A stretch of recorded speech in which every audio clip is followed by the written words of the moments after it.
A ver, ¿cómo estás, Santa Inés de Paz Paucar? ¿Estás ahí, Inés? Sí, profesor, buenos días. Estoy Buenos muy días. bien. Muy bien. Gracias. ¿De qué parte del Perú eres, Inés? Yo soy de Ancash, Huaraz, pero vivo en Ah, Lima. estás radicando en Lima. Sí. Ok, muy bien, Inés, correcto. A Mm. ver, seguramente no voy a preguntar a todos, pero algunos unos que te voy a ir preguntando, ¿ya, chicos? A ver, eh, Junior Mesa, ¿estás por ahí, hijo? ¿Me escuchas? Sí, ¿qué tal? ¿Cómo está? Buenos días. Buenos días, buenos Junior días. Mesa, ¿De qué parte de del Lima. Perú? De Lima. Sí, de Lima. Muy bien, muchas gracias por compartir de su lugar y su procedencia. Leslie, Leslie Cree, Profesor, buenos días. buenos días, Leslie. ¿De qué parte del Perú eres, Leslie? Yo, profesor de Iquitos. Iquitos, muy bien. Sí, profesor. Muchas De gracias. Lima, Iquitos, de Junín. Correcto, muy Iquitos. bien, correcto. A ver, uno más, a ver. Rosario Lozano, ¿estás ahí? Dime, Mary, Mary, te escuchamos, Mary. Mary González. Sí, profesor. Hola, hijita. ¿De qué parte del Perú eres, Mary? Estoy conectada de Lima, pero soy de Huánuco. Muy bien, estás en Lima por cuestiones seguramente de trabajo, pero eres de Huánuco, una hermosa ciudad. Huánuco de clima muy agradable. Correcto, Mary, gracias. A ver, Yereina Roxana Flores. ¿De qué parte del Perú eres, Yereina? Profesor, buenos días. Soy de Cáceres del Perú, Jimbe, Jimbe. ¿A qué región pertenece, hija? provincia del Santa, Ancash. Santa, acá cerquita, Ujú. Chimbote. Sí, Muy bien, hijita, sí. muy bien, gracias.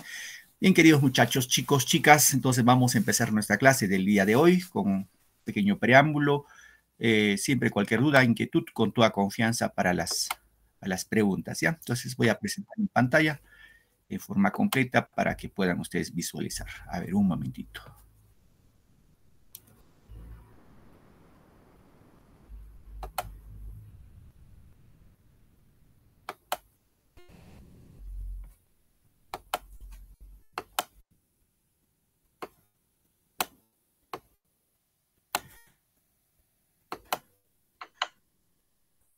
A ver, ¿se observa mi pantalla, por favor? ¿Me confirman?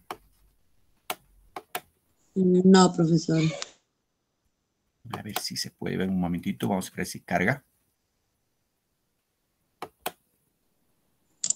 Ahora sí. Ok. ¿Todos observan la pantalla, por favor? Sí, profesor. Muy bien, queridos chicos. Correcto, entonces vamos a empezar la clase.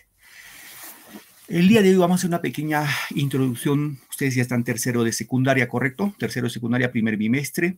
En este punto vinculado al tema de lo que es el área de comunicación y vamos a partirnos un poquito, nos vamos a adentrar al tema de literatura, ¿ya? En este primer bimestre sustancialmente vamos a hablar todo lo que es teoría literaria. Es decir, el tema de teoría literaria es importante que conozcan ustedes por lo que más adelante, sea cuarto, quinto, y es más, quizás educación superior, les pueden preguntar algunos temas generales, ¿no? Les digan, a ver, esta obra, ¿a qué género pertenece? A ver, les puede decir, sácame tres figuras literarias. Si es un poema, te puede decir, a ver, haz un análisis aplicando en este caso, los criterios de la versificación clásica, como ejemplo, ¿no? Entonces, reitero, en este primer bimestre vamos a hacer netamente de lo que es teoría literaria para imbuirnos y tener una noción básica de lo que se trata en literatura. Bien, vamos con la presentación de nuestra diapositiva.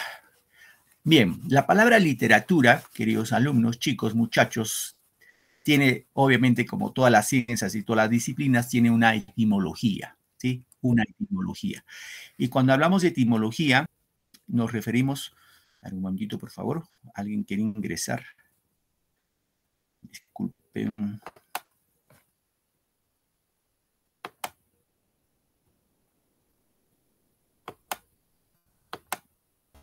Bien, seguimos.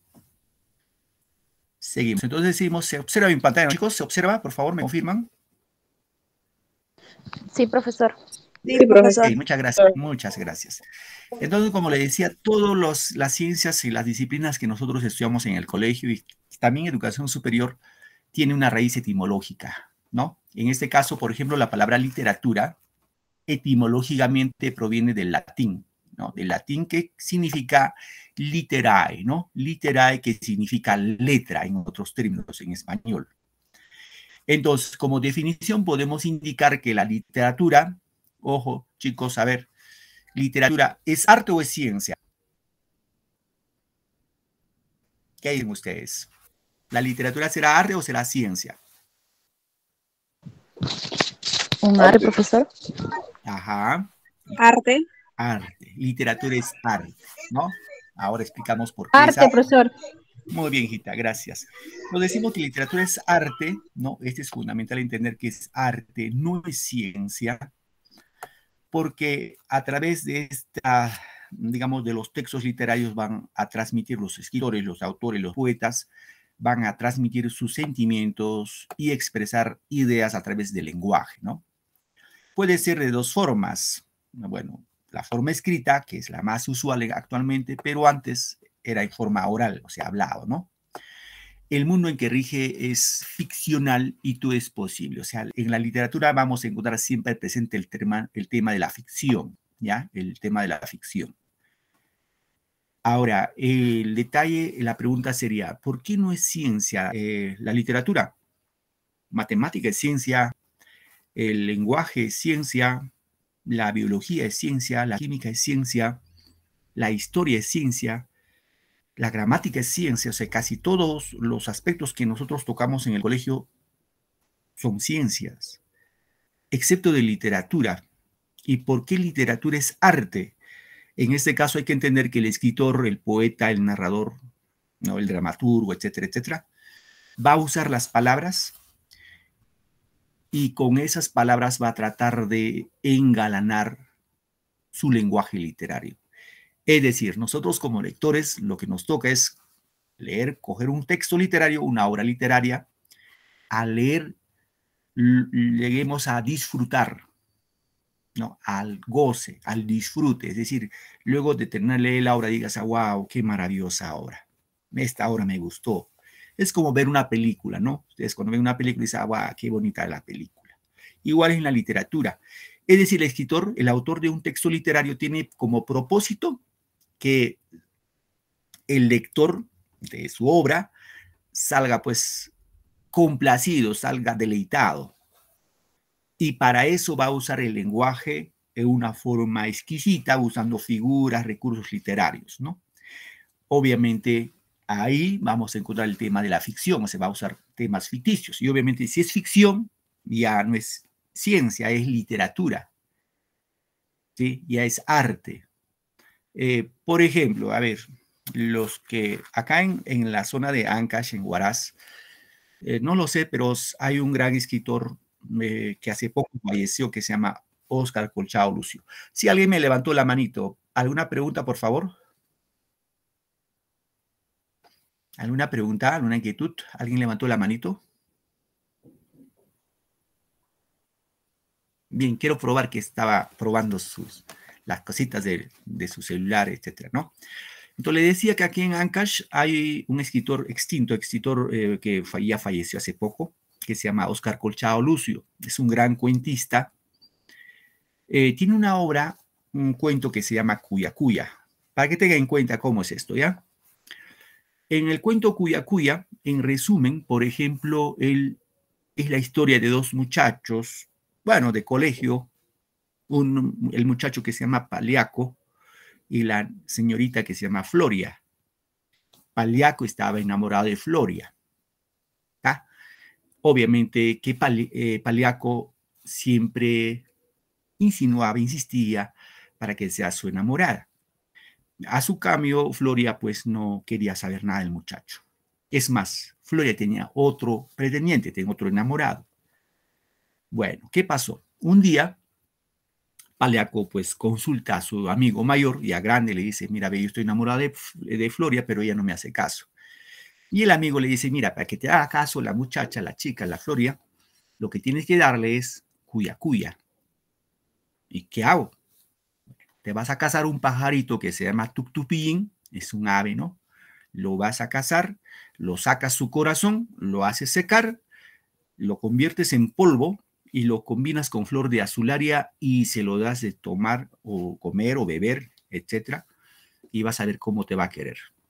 Bueno, lo hizo caso al amigo, Paliaco se fue a cazar, es más, no fue al colegio por cazar el pajarito del tuctupillín, hizo secar y ya lo tenía listo, su brebaje y el polvo en su bolsillo, y no sabía cómo dárselo. Hasta que un día le encuentra a Floria que estaba ordeñando, dice, su vaca, estaba sacando leche, y le dice, te ayudo a agarrar tu becerro, porque peleaba con el becerro, Floria, y Floria le dice, pues no, no quiero que me ayudes, no quiero nada de ti. Bueno, Paliaco, pues, insistente, sin decir nada más, se va, coge el becerro y se sienta al lado de la leche, y en ese momento lo echa el cuya, ¿no? Ese brebaje. Bueno, ¿qué pasó? Terminaron casándose, tuvieron 3 hijos, y ya cuando era grande, más o menos unos 50, 60 años, lo hace recordar, le dicen, Floria, ¿te acuerdas que tú no me querías? Le dice, sí, yo no te quería. Sí, pues no me querías, estabas enamorado de ese cara de sapo, pero yo te di cuya, te tomaste tú en la leche y pues ahora estás fregada, estás jodida, ya tienes 3 hijos míos, ahora no solamente tú me quieres, sino también tus padres me quieren porque se tomaron esa leche. Fíjense ahí, muchachos, ese es un tema ficcional, porque si tú hablas a la ciencia, le dices que existe esa pócima para conquistar el amor, la ciencia te dice, no, pues es absurdo, eso no existe. En la literatura todo es posible. Chicos, todo es posible. Como ejemplo, acá tenemos a Harry Potter, es una saga, ¿no? Seguramente algunos lo han visto en películas y otros en su texto, quizás, ¿no? Por ejemplo, en Harry Potter hay elementos fantásticos, ¿no? Sus personajes son, alguna vez son monstruos, otra vez son criaturas. Y, por ejemplo, hay hechizos, fenómenos paranormales, etcétera, ¿no? Ahí está el tema de la literatura, el tema ficcional. Muchachos, muy bien. Ahora, siempre cuando hablamos de literatura tenemos que ver los criterios de estudio, ¿no? La literatura, como todo arte, ojo, hay que tener en cuenta que los artes tradicionales, llamémoslo así, a nivel universal, pues son clásicos, ¿no? Por ejemplo, la música, ¿no? La música es arte, ¿sí, chicos? La música es arte. Los que hace poco ingresaron a clase, hoy ya cuando les estaban ingresando, yo puse un fondo musical, por ejemplo, ¿no? Y esa música es música clásica. Y la música clásica, son pocos los que nos gusta escuchar la música clásica. La gran mayoría no nos gusta la música clásica. Seguro también usted me ha sido un profe, a mí no lo sé, pero ahorita que somos algo de 17 estudiantes en línea, de los 17, quizás 1 o 2 le puede gustar. A la mayoría no nos gusta la música clásica. Y la música clásica, queridos muchachos, es grandioso. Es así como, por ejemplo, ¿no? La música es arte, les digo, y obviamente como arte hay música y música, ¿no? Y cada uno de ustedes tiene su gusto, su deleite por la música. Eso es de cada uno, ¿no? Yo no puedo decir, pues chicos, tienen que gustar la música clásica. No, sería absurdo, ¿no? Pero, como su mismo nombre dice, música clásica, así como decimos obras clásicas, la Ilíada, la Divina Comedia, Romeo y Julieta, Werther, etcétera, etcétera, son obras clásicas. Igual en la música hay música clásica de Beethoven, de Chopin, de Mozart, por ejemplo, ¿no? De Chopin, etcétera, etcétera, que son músicas clásicas que vienen pues desde más o menos desde el siglo XVI, siglo XVII, y no han pasado de moda, ¿no? Entonces, la literatura, digo, la música es arte, entonces, muchachos, sí, te damos por ese lado. ¿Qué más es arte? A ver, aparte ya hemos dicho que literatura es arte, la música es arte. ¿Qué más será arte? A ver, ayúdenme, por favor. ¿Qué se me olvidó? Les pido auxilio. ¿Es pintura? Muy bien, la pintura también es arte, correcto. La pintura es arte. Bueno, yo sé que en cada uno de vuestros hogares alguna vez hemos visto ahí, por ejemplo, la última cena, ¿no? De Jesús con sus discípulos y muchas veces tenemos en nuestro cuartito ahí la imagen de la última cena. De la famosa Gioconda o la Mona Lisa. Ese arte, por ejemplo, viene, pues, no es de ahora, ¿no? No es contemporáneo. Eso viene ya de épocas desde la Edad Media y la Edad Moderna que se han ido desarrollando ese tipo de arte. En este caso hablamos de la pintura, con Miguel Ángel Borinotti, Leonardo da Vinci, Rafael Sanzio, entre otros grandes pintores que ha tenido la humanidad. Y uno al ver esos cuadros de pintura, uno queda deleitando, plasmado. Obviamente, pues hay también arte o pintura surrealista, ¿no? Por ejemplo, digámoslo, de Van Gogh, por ejemplo. Es una imagen surrealista que no se compara, pues, a los grandes clásicos, ¿no? Muy bien, ya tenemos entonces literatura, música y pintura. ¿Qué más, chicos? Nos faltan 4 artes. Son 7 en total. ¿Alguien se anima por ahí? El canto. Dígame. El canto. Al canto. Muy bien, el canto sí, vinculado por ahí con la música podemos hacerlo, pero así como arte, no se vincula como arte clásico. Sí es arte, correcto. El Pero no dibujo, el baile. El baile, Dime. la danza, profesor. La danza. La danza, profesor. Muy bien, la danza sí es arte. La danza es el tema del movimiento corporal. ¿Y cuál es la danza clásica? El ballet, ¿recuerdan? El ballet es la danza clásica, ¿no? Profesor, buenos días. Hola, hijito, buenos días. ¿El cine también es considerado arte? Muy bien, el cine. El cine es el séptimo arte, se dice, ¿no? El séptimo arte. Es el arte que más ha revolucionado en estos últimos años. Es el que más ha avanzado, digámoslo así. Ahora, pues, ustedes seguramente gracias al avance de la ciencia, pues hay películas y películas, pues, antes las películas se hacían pues así, de modo realista, ¿no? Ahora pues los seres humanos vuelan, así como Superman, etcétera, etcétera, son más ya en base a la tecnología se han hecho cosas, digámoslo así, espeluznantes, ¿no? En el tema de la cinematografía. Correcto, cine es otro. Ya tenemos La escultura, profesor. Muy bien, la escultura, claro, la escultura. Muy bien. Por ejemplo, acá en Perú, ¿tenemos escultura o no?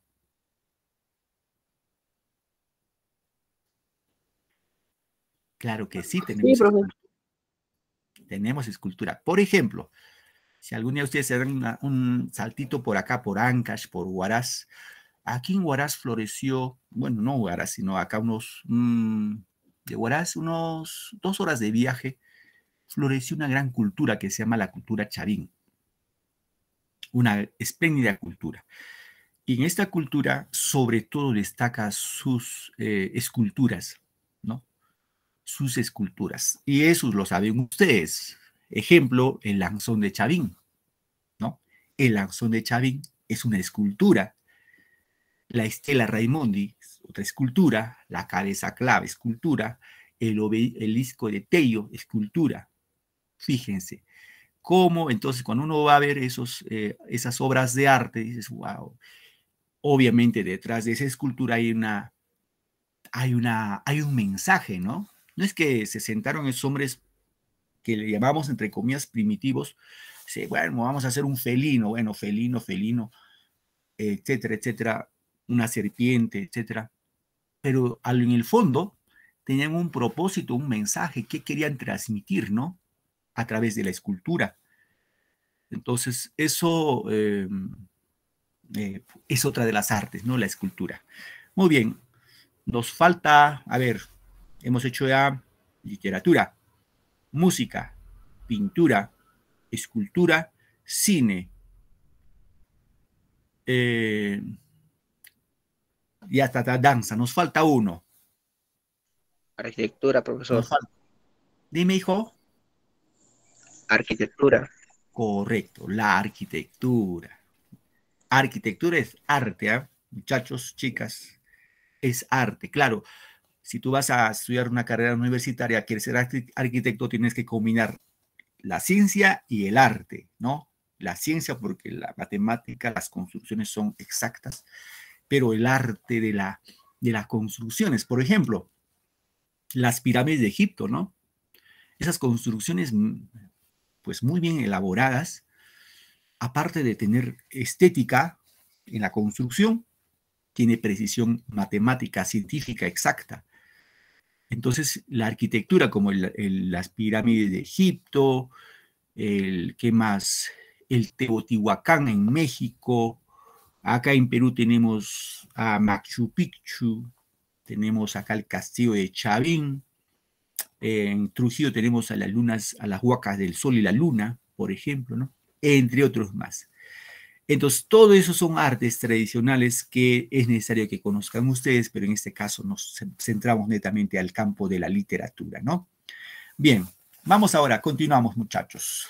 Cuando hablamos de los estudios literarios, vamos a vincularnos a la historia de la literatura, ¿no? Decimos como historia porque es la disciplina que va a estudiar los textos literarios insertados en su contexto histórico, social, cultural. También estudia la evolución de los géneros, estilos, formas literarias. Es decir, cuando nosotros un poco, si nos ponemos a estudiar la historia de la literatura, tenemos que irnos desde la época de los sumerios, con la obra Galgamesh, que es lo más antiguo que podemos encontrar en obras literarias. Cómo ha ido evolucionando, ¿no? Luego en los griegos, bueno, los romanos, y obviamente es otro mundo aparte de la cultura oriental, entendido que los orientales fueron más antiguos que los occidentales, ¿sí? Luego es necesario tener en cuenta lo que es la teoría literaria, ¿no? Que es un recurso multidisciplinario para elaborar una metodología que sirve para analizar las obras literarias, ¿no? Es lo que vamos a hacer en este bimestre, todo lo que es teoría literaria, ¿no? Por ejemplo, podemos hablar del realismo, bueno, no del capitalismo, no tanto depende del tema de literatura. Luego, la crítica literaria, ¿no? Es un procedimiento para juzgar que es buena o mala una obra, ¿no? Por ejemplo, nosotros tenemos acá a nuestro insigne escritor peruano en vida, Mario Vargas Llosa.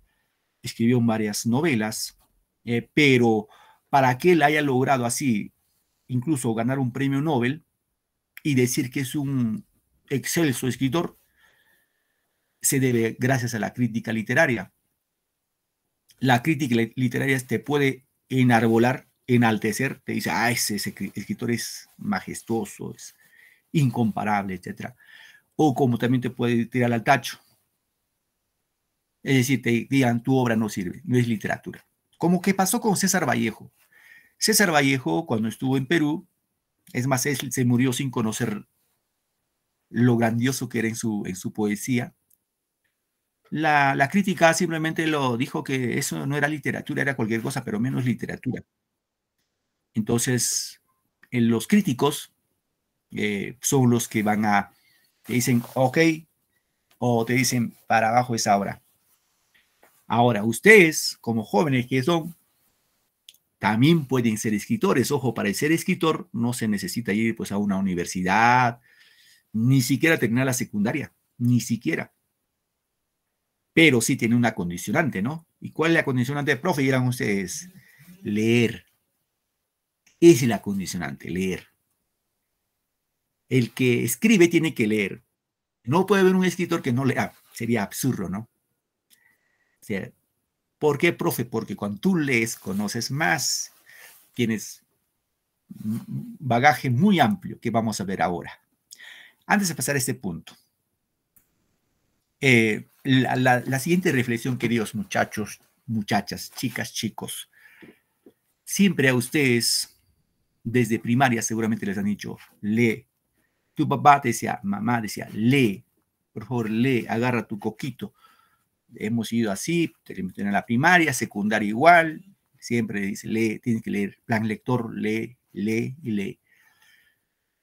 Y la pregunta es, a ver, me van a ayudar ustedes. La pregunta es, ¿para qué leer?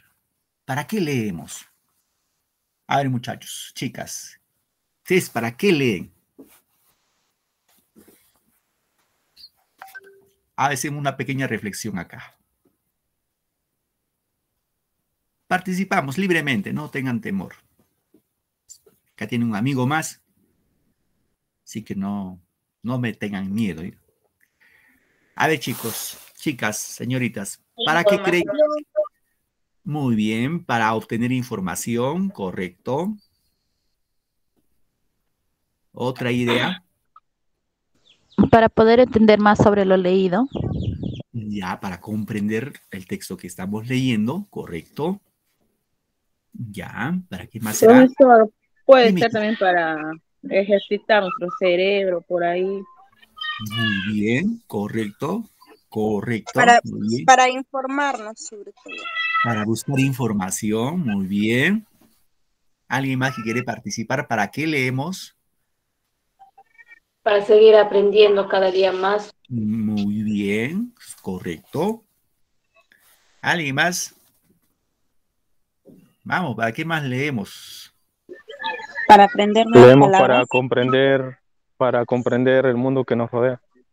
Muy bien, correcto. Muy bien, todo lo que ustedes me han dicho tienen la razón. Leemos para guiarnos también. Para guiarnos. Para Muy bien. retener mejor las cosas. Para entender mejor las cosas. Correcto. Para Decimos, retener la memoria. claro que ayuda a la memoria también.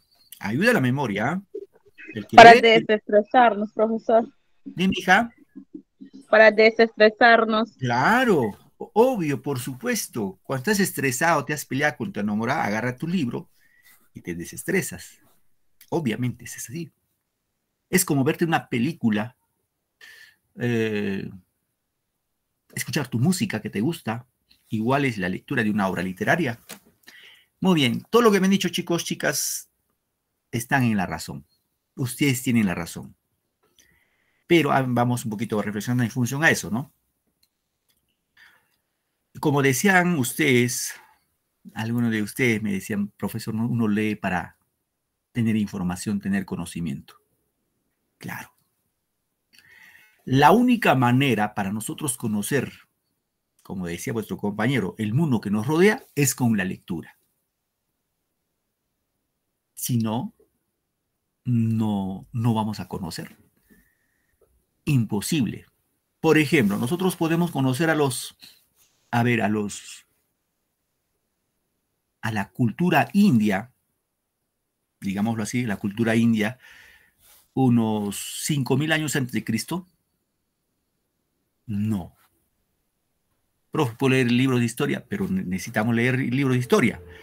Es decir, nosotros podemos conocer el pasado, culturas pasadas, en base a la lectura, en base a las obras literarias. Conociendo, vamos a poder interpretar cómo pensaban, cómo sentían, a qué se dedicaban, etcétera, etcétera. Es decir, una obra literaria en el tiempo, hablamos en el pasado, nos da brindar información que nosotros no conocemos. Es más, nos parecía absurdo que ellos pensaban o creían en tal o cual elemento. ¿Sí? Bien, otra ventaja de la lectura de una obra literaria. Mejora tu ortografía. ¿Ya, chicos? El alumno que lee tiene buena ortografía. Cuando hablamos de ortografía, es decir, usa bien la coma, el punto, punto y coma, los dos puntos, usa bien la mayúscula, usa bien la tilde, usa bien la B, la V, la C, S, Z, lo usa con propiedad. Pero si no leemos, muchachos, queridos alumnos, si no leemos, escribimos mal y se nota nuestra ortografía. Obviamente una persona que es estudiada dice, wow, esta muchacha, este muchacho tiene mala ortografía, ha escrito mal. ¿Cuál es la causa? no nos gusta leer. Pero si al alumno le gusta leer, a la persona le gusta leer, tiene buena ortografía. Eso es indudable, sin aplicación de reglas. Simplemente cuando vas leyendo, vas viendo cómo se escribe, la mente, el subconsciente, lo va internalizando. Tema 1. Tema 2. La lectura nos permite, queridos alumnos, mejorar nuestro léxico, nuestro vocabulario. Muchas veces nuestro léxico es muy pobre. ¿Por qué? Porque no leemos. Es decir, una persona que lee va a conocer nuevos términos, va a conocer su vocabulario va a ser poco a poco más y más y más amplio. Entonces, fácilmente va a poder identificar el significado de términos rebuscados, como lo llamamos. Pero si no leemos, eso no pasa nada, se queda ahí. Una compañera decía también, profesor, la lectura nos ayuda a solucionar problemas. Cierto. Con la lectura solucionamos problemas que nos parecen imposibles de solucionar. Es decir, una persona que lee, en la vida todos vamos a tener dificultades. Frente a una dificultad, lo soluciona el problema. ¿Por qué? Porque la mente de ese alumno, de esa persona, es amplia y busca recursos, estrategias y soluciona sus problemas. ¿Qué más, profe? ¿Qué ventaja más tiene? El que lee, queridos alumnos, es sensible. Los lectores, por lo común, son sensibles, son humanos. Los que no leen, no, son inhumanos. No les interesa. Si un niño ve por la calle llorando, pues que se lloren. Y no debemos desarrollar nuestra sensibilidad. Nuestras emociones superiores están atrofiadas, como se dice. ¿Y cómo lo activamos nuestra emoción superior? Con lectura, con una buena lectura, obviamente una buena lectura. ¿Qué más, profe? La lectura nos permite tener buena concentración. El alumno que lee, la persona que lee, tiene buena concentración. Y por lo común, les digo por experiencia propia, por lo común, nosotros los seres humanos tenemos poca concentración. Nos desconcentramos a la primera. Es más, si ahorita les dijera, chicos, cierren sus ojitos durante 30 segundos y no piensen nada, les aseguro que no logramos ninguno. Porque nuestra concentración es muy poca, es muy lenta. Entonces, el alumno que lee tiene que concentrar. Ustedes cuando han leído algún texto, obviamente se han tenido que concentrar, pues, porque si no te concentras, no entiendes la lectura. Por más entretenida que sea, no lo vas a entender, necesitas concentrarte. Y ahí desarrollas tu concentración. Obviamente, el desarrollo de la concentración también desarrollas tu imaginación, o sea, te concentras y tienes que imaginarte. Ahí la comprensión es más completa, más eficaz. Entonces, la otra ventaja es que el alumno que lee tiene creatividad, es muy creativo. Y si tú eres creativo, solucionas problemas. ¿Sí? Solucionas problemas. Eso sí tengan en claro. El alumno que lee es imaginativo y por ende, obviamente, como consecuencia de eso, va a solucionar sus problemas de toda naturaleza, de toda índole. ¿Sí? De toda índole. Les quiero poner un pequeño ejemplo, ¿ya, chicos? Dice que había una empresa, un trabajador que ya trabajaba en esa empresa durante 20 años. Era un trabajador muy, digámoslo, muy cumplidor. Nunca faltaba, siempre llegaba puntual, cumplía con lo que se le indicaba. Era un trabajador, pues, digámoslo así, estándar, ¿no? Que no falta, no llega tarde, promedio. Y de pronto apareció en ese mismo puesto otro trabajador más joven a cumplir las mismas tareas Al cabo de 3 meses, este trabajador nuevo fue ascendido a un cargo superior. Y este trabajador de 20 años le fue a reclamar a su jefe. Le dijo, ¿por qué a un trabajador que recién ingresa hace poco, hace 3 meses ha ingresado, le han ascendido de cargo? Y yo que vengo trabajando 20 años acá, no me ascienden el cargo. Y eso que yo soy responsable, nunca falto, llego temprano, cumplo con todo lo que ustedes me indican. Entonces, ¿qué hizo este jefe? Le dijo, muy bien, me vas, para dar solución, digo, para dar respuesta a tu inquietud, quiero que me hagas un favor. Te vas a la esquina de la bodega, quiero que me preguntes cuánto está el kilo de naranja, porque más tarde tengo una reunión con los trabajadores y les quiero invitar un jugo de naranja. Bueno, el trabajador se fue a preguntar el kilo de naranja y regresó, ¿no? Le dijo, el kilo de naranja, jefe, está a 4 soles. Muy bien. Siéntate, le dijo. Le hizo llamar al nuevo trabajador, al que había ascendido de cargo, le dice, le hace el mismo mandado, te vas a la esquina, en su presencia, ¿no? Te vas a la esquina, preguntas cuánto está el kilo de naranja, porque tengo reunión más luego con los trabajadores. Ese trabajador va, al rato vuelve, le dice, delante del trabajador antiguo, le dice, el kilo de naranja está a 4 soles. La misma respuesta. Pero, le dice, pero si nosotros nos compramos papayas, por la compra de una caja de papayas nos regalan una papaya, que está a 10 soles. También he averiguado de la fresa y plátanos, de lo que está ahora, nos sale a 4 soles y nos sale un jugo más surtido. Entonces el trabajador antiguo se dio cuenta de que él solo cumplía lo que se le mandaba. El trabajador nuevo buscaba no solamente una solución al problema, sino varias soluciones. Y eso es gracias a la creatividad. Entonces el joven que es nuevo, había ascendido de cargo, buscaba soluciones. Bueno, si llevo jugo de naranja, a mi jefe le ofrezco esto, pero también puedo ofrecerlo esto. Eso es lo que nos da la literatura, muchachos. Ser creativos y solucionar problemas. Y eso nos ha pasado a todos. Y siempre pasa a nosotros los seres humanos. Siempre hacemos lo que nos mandan. Solo lo que nos mandan. Tiende tu cama, barre tu cuarto. Luego tu mamá te pasa revista y ¿por qué no se acomoda tus cosas? Es que no me has dicho.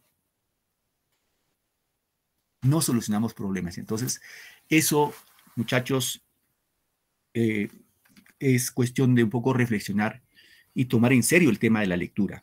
Tomar muy en serio. Obviamente no les digo pues que lean 1, 2, 3, 4 horas. Empiecen con 10 minutos, 15 minutos al día, suficiente para que tener un hábito de lectura. Un hábito de lectura. Y eso, a la larga, van a lograr sus objetivos. Es más, ustedes ya conocen que no soy un docente nuevo, joven. Yo ya he caminado muchos años en el magisterio. Y en esa experiencia que tengo, les puedo dar fe, les doy fe, que los alumnos que leen a la primera ingresan a un centro superior. A la primera. Entonces ustedes, muchachos, chicas, les dije al inicio, sé que van a aspirar en educación superior, partan desde ahora, lectura. Lean. Solo con lectura van a avanzar bastante. Si no, dirán, pero es bueno ese profe, algún día quizás tuvo razón o quizás no tuvo razón. Hagan la prueba, muchachos. Continuamos ya, chicos. Bien, vamos ahora a hablar de lo que es los textos literarios y los textos no literarios. Ahí está la diferencia, ¿no? Entre texto literario y texto no literario.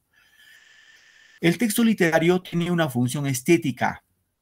Es decir, cuando tú lees, debe encantarte y debe tener belleza el texto. Se te conmueva, la lectura te conmueva. Si es una obra alegre, pues te rías. Te ríes solo ahí en tu casa. Ahí. Y tu mamá te dice, ¿qué te ríes? ¿Estás loca? O de pronto también pasa, ¿no? Te pone triste y lloras sola. Y alguien me dice, ¿qué le pasó?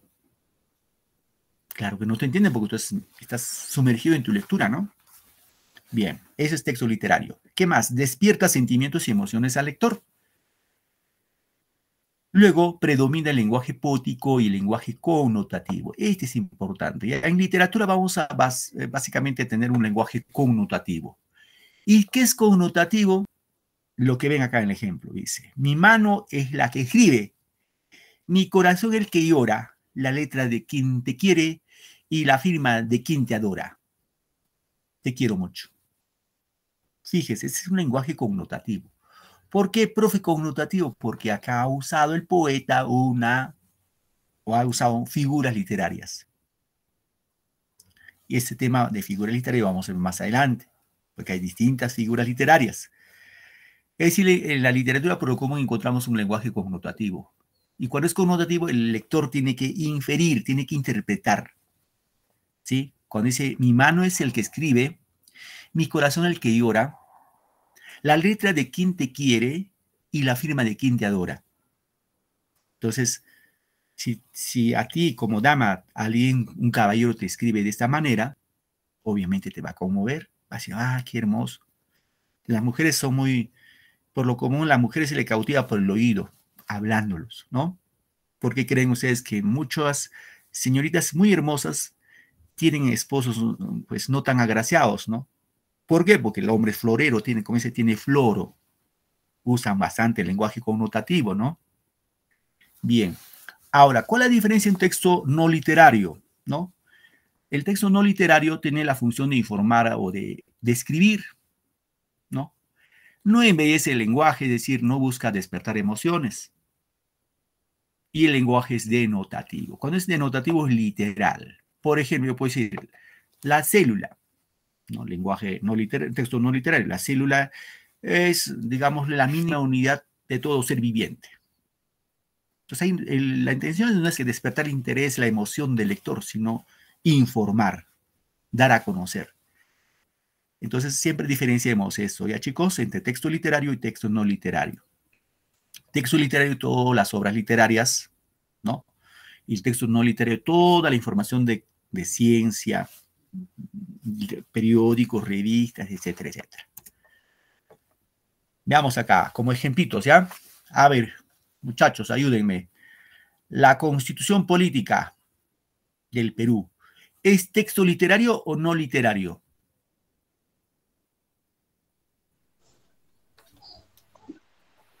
Texto no literario. Ya, ¿qué dicen los demás? A ver, está atento a la clase, creo que les he hecho dormir, creo. Muchachos. Texto no literario. Muy bien, claro. Texto no literario. Muy bien. Correcto. ¿Por qué, profe? Porque la Constitución, pues ahí están las leyes, ¿no? Las leyes. Y ahí pues no vas a ir a leer Constitución y dices, wow, qué emoción. Se está explicando, ¿no? Claro, te explica las normas, las leyes, las reglas.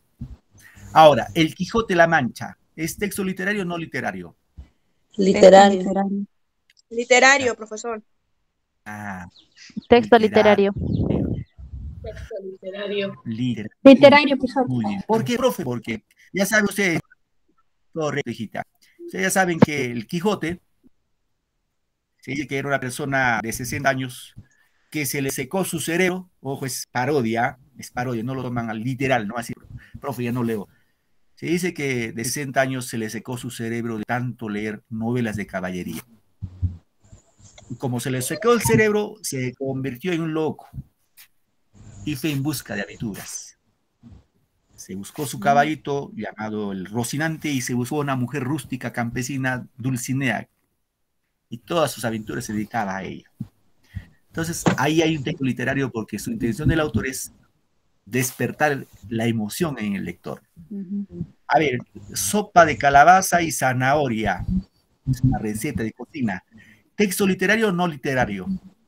No literario. Es texto no literario, claro, no literario. No creo que haya una receta de sopa y cocina puede haber en forma de poema, ¿no? Podría haber, pero una receta de cocina es frío, ¿no? Sí, sopa de calabaza, 1 kilo de calabaza, 1/4 de zanahoria, etcétera, etcétera, etcétera. Sacocha, cocina, adereza, sirve. Listo. Es frío, ¿no? Entonces, texto no literario. Muy bien, vamos a ver esta parte en forma sucinta para esto dejarlo para la siguiente clase. Recordemos que en la literatura vamos a encontrar 2 formas de lenguaje literario, ¿ya, muchachos? 2 formas de lenguaje literario.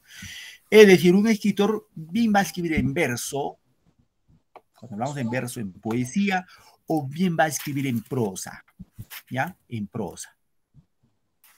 En prosa. En cualquiera de esas 2. Vamos a ver en verso. ¿Qué es verso? Decimos que en verso, la literatura está compuesta en verso, que es sinónimo de poesía, porque reúne una serie de características que contribuyen a diferenciarla notablemente del lenguaje común, ¿no? Entre ellas tenemos a disposición gráfica y el ritmo, etcétera, etcétera. Ya saben, el poema se escribe en una serie de unidades llamadas versos, ¿no? Cada una de las cuales ocupa una línea independiente y al final de cada verso hay una pausa que debe respetarse, ¿no? Al leer el poema. Esta es la estructura de un poema, ¿no? Ya saben ustedes que todo esto es un poema. Chicos, todo es un poema. Ahora, el poema está dividido, no siempre, pero unas veces en estrofas, ¿no? En estrofas. Primera estrofa, luego un espacio, luego sería la segunda estrofa, ¿no? Eso ya lo saben ustedes. A ver, yo les pregunto, queridos muchachos, chicas, en este poema que están viendo, ¿cuántos versos tiene? ¿Qué me responderían? Versos. ¿Cuántos versos tiene este poema? Ya, ¿qué dicen los demás? A ver.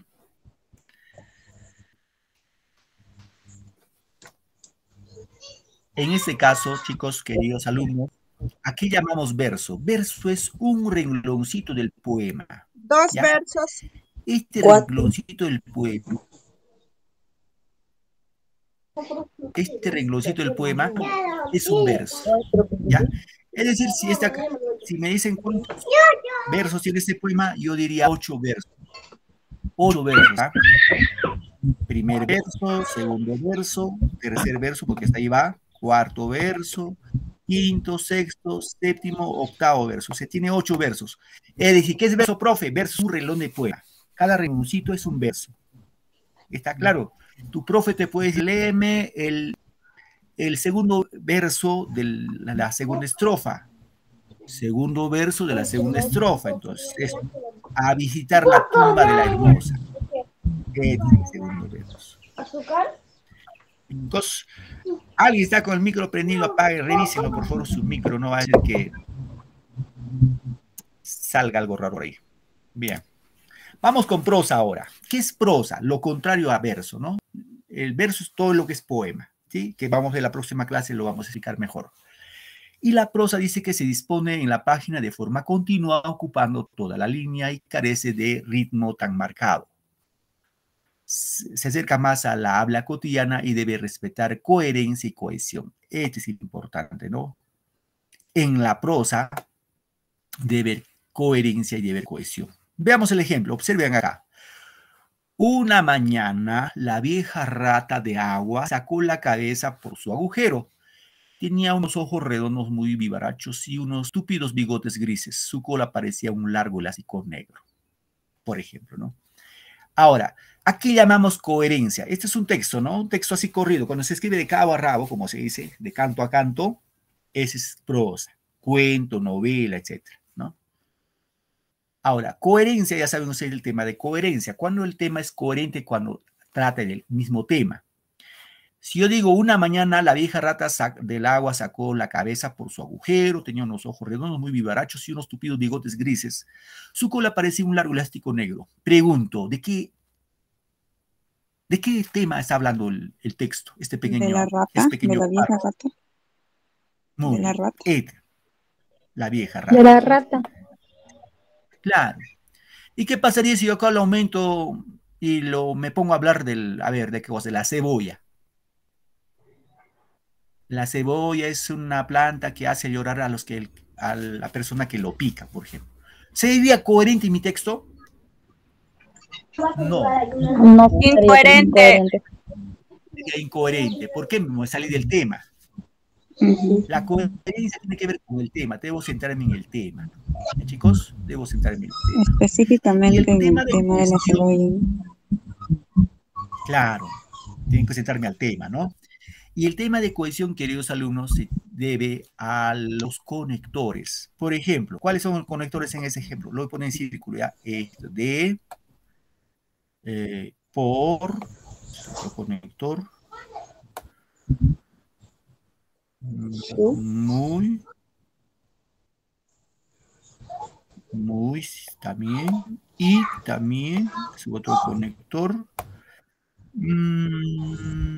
Esos serían los conectores. ¿Qué pasaría si yo lo que he puesto en círculos no lo considero? Fíjese cómo sería: una mañana, la vieja rata, agua sacó la cabeza su agujero. Tenía unos ojos redondos vivarachos, unos túpidos bigotes grises, cola parecía un largo elástico y negro.